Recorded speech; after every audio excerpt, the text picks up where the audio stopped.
अस्सलामुअलैकुम वरहमतुल्लाहि वबरकातुहू। नाज़रीन, उम्मीद करता हूँ आप सब खैरियत आफियत के साथ होंगे। आइए इंशाअल्लाह अज़्ज़ व जल आज की इस वीडियो में उर्दू अल्फाज और उनके माना का पार्ट नंबर 19 इंशाअल्लाह अज़्ज़ व जल पढ़ेंगे। और चूँकि इससे पहले 18 पार्ट्स मुकम्मल हो चुके, अगर आपने कोई पार्ट्स नहीं देखा या आपने किसी पार्ट को स्किप कर दिया तो उसे लाजिमी तौर पर देखिए। चूँकि हर वीडियो में यानी कि एक पार्ट में तकरीबन 15 अल्फाज के माना आपको बताए जाते हैं, उर्दू अल्फाज, ठीक है।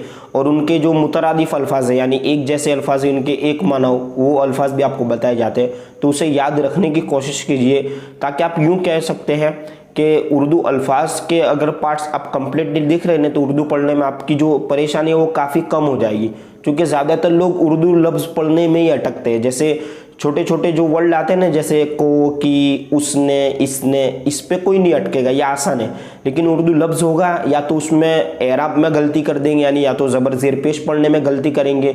और अगर ज़बर ज़ेर पेश उसमें सही पढ़ भी लिया तो उसका माना समझने में हो सकता है कि गलती का शिकार हो जाए वो शख्स, है ना। तो हमें चाहिए कि उर्दू अल्फाज की वीडियो को कंटिन्यू देखते रहे ताकि इंशाअल्लाह अज़्ज़ व जल उर्दू अल्फाज का जो ज़ख़ीरा इकट्ठा होगा ना, तो उर्दू बोलने में, उर्दू पढ़ने में आपको काफ़ी हद तक आसानी आ जाएगी, ठीक है। काफ़ी हद तक आसानी हो जाएगी आपके लिए। तो ये पार्ट नंबर 19 में आज भी हम इंशाअल्लाह नए अल्फाज पढ़ते हैं और नए अल्फाज के माना में इंशाअल्लाह आपको बताने की कोशिश करता हूँ।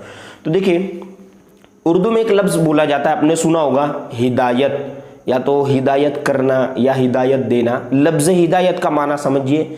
हिदायत का माना होता है अच्छी राह, सीधी राह, है ना, ठीक है। अब हिदायत देना यानी सीधी राह दिखाना, हिदायत करना यानी उनको सजेस्ट करना कि ये सीधा रास्ता है, ये सही रास्ता है, ये दुरुस्त रास्ता है, ठीक है।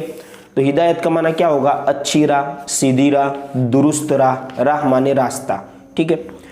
इसी तरह एक और लफ्ज़ उर्दू में बोला जाता है मना, ठीक है। मीम नून आइन, आप देख लीजिए स्क्रीन पर, मना है। तो मना का माना होता है रोकना, ठीक है। वैसे अगर एक लफ्ज़ में हम, एक जुमले में हम अगर पढ़ने जाए तो भाई ये काम करना मना है, यानी इससे हमें रुकना है, ये काम करने से ना कहा गया है, जैसे नो। तो ये मना का माना क्या होगा? ना है ये काम करना, ठीक है, इससे हमें रुकना चाहिए, इसके बारे में ना कहा गया है, मना कर दिया गया है, ठीक है। इसी तरह उर्दू में एक और लफ्ज़ आपने सुना होगा कि करार दिया। तो देखिए, पहले तो करार समझिए। करार यानी ठहराना या फिर बनाना, ठीक है, या बनाया। यानी आप यूँ कह सकते हैं कि एक साहब को मॉनिटर करार दिया गया, क्लास में एक साहब को मॉनिटर करार दिया गया, यानी करार यानी बनाया गया, इनको जिम्मेदारी सौंपी गई, उनको काम दिया गया, ठीक है। या इसको आप यूँ कह सकते हैं कि ठहराया। ठहराया इसका माना भी यही होगा, बनाया, उनको एक काम सुपुर्द कर दिया गया, कोई जिम्मेदारी इनके जिम्मे दे दी गई, ठीक है।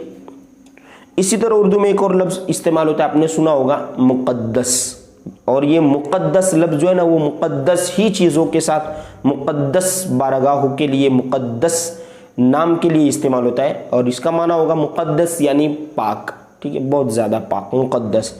तो कोई भी बड़ी हस्ती के बारे में जब हम बात करते हैं या कोई बड़ी निस्बत जिस चीज़ से होती है उस चीज़ के बारे में बात करते हैं तो वहाँ पे मुक़द्दस बोला जाता है, ठीक है। इसका माना क्या होगा? पाक।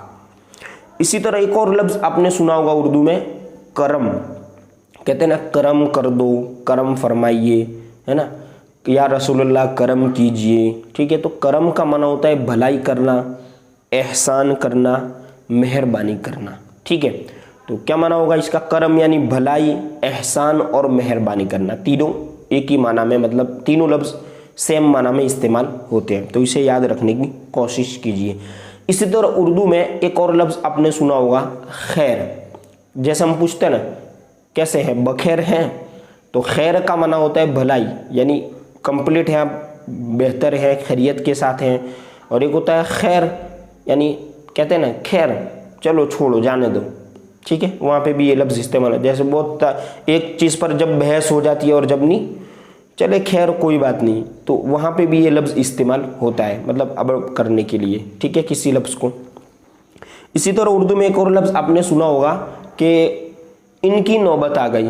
अब देखिए, नौबत ये दो माना में इस्तेमाल होता है। एक तो नौबत यानी बारी, कि भाई हम सब की नौबत आनी है, यानी हम सब की बारी आनी है। और एक होता है कि जब कोई ऐसी सिचुएशन के अंदर चला जाता है तो कहा जाता है इस नौबत की वजह से ये सिचुएशन में चला गया, यानी ये नौबत तो आनी ही थी। तो एक उस सिचुएशन में, किसी अलग सिचुएशन में जिसे हैंडल करना मुश्किल होता है, उस वक्त भी ये नौबत लफ्ज़ इस्तेमाल होता है। और जब बारी बोलना होता है, जैसे मेरी बारी आ गई या उसकी बारी आ गई, उस वक्त भी ये लफ्ज़ इस्तेमाल किया जाता है। ठीक है, माना को समझने की आप कोशिश कीजिए।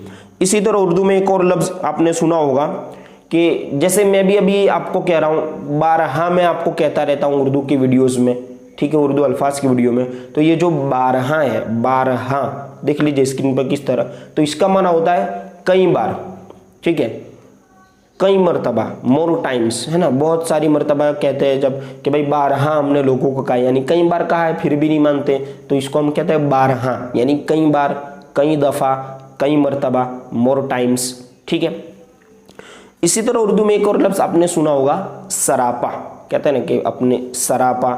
तो सरापा का माना होता है पूरा, यानी बिल्कुल, सर से लेकर पाँव तक ये पूरा जिस्म है, ये सरापा है। ठीक है, कहते हैं ना पहले अपने आप को सरापाए मतलब तरगीब बनाए, यानी अपने आप को आप पहले सुधारें, अपनी तरफ एक उंगली, जैसे किसी की तरफ एक उंगली करते हैं, 3 उंगली हमारी तरफ होती है, तो अपनी सरापा, अपने जिस्म को, मतलब अपने ज़ाहिरी और बातिनी को संवारे, फिर हम दूसरे को कहें। ठीक है, इसी तरह उर्दू में एक और लफ्ज़ आपने सुना होगा रसाई। तो रसाई का माना होता है पहुँच। ठीक है, कहते हैं ना उनकी रसाई है, सुनते हैं कि महशर में, तो जो रसाई है, रसाई का माना क्या होगा, पहुँच। इसी तरह उर्दू में एक और लफ्ज़ आपने सुना होगा, ये उर्दू की जो किताब है उसी में से मैंने अल्फाज को छांट कर निकाला है। ठीक है, तो अगर आप उर्दू किताब की वीडियोस भी देख रहे हो, उसमें अगर आपको माना समझ में नहीं आए होगे तो इंशाल्लाह इन वीडियोस में आपको वो माना समझ में आ जाएगी। एक और लफ्ज़ आपने सुना होगा आबपाशी। तो आबपाशी का माना होता है सिंचाई, जैसे पानी की सिंचाई ले लीजिए, और जो भी मतलब खेत वगैरह में आपने देखा ही होगा कि जो सिंचाई की जाती है, आबपाशी माने तो पानी की सिंचाई। ठीक है, इसी तरह आपने उर्दू में एक और लफ्ज़ सुना होगा अदब। तो अदब का जो मुतरादिफ लफ्ज़ है वो लिहाज। ठीक है, अदब करना, लिहाज रखना, या फिर इज्जत देना, है ना। इसी तरह एक और मुतरादिफ लफ्ज़ इसमें बोला जाता है इंग्लिश में डिसिप्लिन के साथ रहना। तो देखिए अदब, यानी जैसे हम किसी का अदब करना चाहते हैं तो ये भी कह सकते हैं भाई बड़ों का लिहाज रखे, यानी बड़ों का अदब का जो मामला है वो बरकरार रखे, बड़ों का लिहाज रखे, यानी बड़ों की इज्जत बरकरार रखे, डिसिप्लिन के साथ रहे। ठीक है, इसी तरह उर्दू में एक और लफ्ज़ आपने सुना होगा वाला, जैसे सरकारे वाला, है ना, सबसे औला व आला हमारा नबी दोनों आलम का दूल्हा। इसमें भी बहुत जगह पर ये वाला लफ्ज़ आता है, वाव अलिफ लाम अलिफ। तो वाला का माना होता है बुजुर्ग या फिर बड़ा, और जाहिर सी बात है जिस लफ्ज़ के साथ ये मिला हुआ होगा, चूंकि ये अकेला नहीं आएगा वाला, ये किसी लफ्ज़ के साथ ही मिला हुआ आएगा, तो जब वो लफ्ज़ के साथ मिला होगा तो इसका माना आप समझ सकते हैं, या तो उसकी बुजुर्गी के बारे में बात की जा रही होगी, या तो उसकी बड़ाई के बारे में बात की जा रही होगी, या तो मतलब उसके स्टेटस के बारे में बात की जा रही होगी। ठीक है, तो वाला यानी बुजुर्ग, बड़ा। इसी तरह उर्दू में एक और लफ्ज़ आपने सुना होगा, उर्दू की तीसरी किताब में ये आ चुका है, कौसर व सलसबिल।